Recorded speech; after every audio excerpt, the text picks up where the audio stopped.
சேப்பாக்கம் மைதானத்துக்கு பக்கத்தில் உண்ணாவிரதம் நடந்தப்போ எல்லா நடிகர்களும் இருந்தாங்க. எல்லாம் இருந்தப்போ அந்த உண்ணாவிரதத்தில் சத்யராஜும் கலந்துக்கிறாரு. ரஜினி அவர்கள் மேடையில் இருக்கார், கமல் இருக்கார், எல்லா திரையுலகத்தை சேர்ந்த எல்லாரும் இருக்காங்க. ரசிகர்கள் கூட்டம் கடலாக இருக்குது.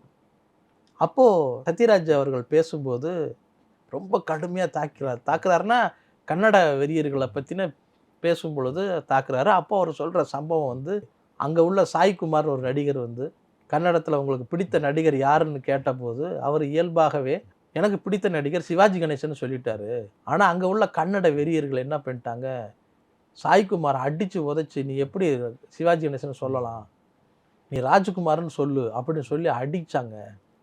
இந்த அளவுக்கு கன்னட வெறியர்களாக இருக்காங்க, நாமெல்லாம் தமிழர்களின் பக்கத்தில் நிற்கட்டும் அப்படின்னோன்னா இந்த இவர் பேச பேச பேச பேச இங்கே ரஜினிகாந்தோட முகமே மாறுது.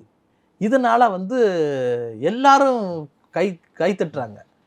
அப்போது சத்யராஜ் இயல்பாக பேசும்போது என்ன சொல்கிறாரு, இந்த மேடையில் வந்து யாரை சொல்லி கைத்தட்டு வாங்கணுங்கிறது எனக்கு தெரியும்.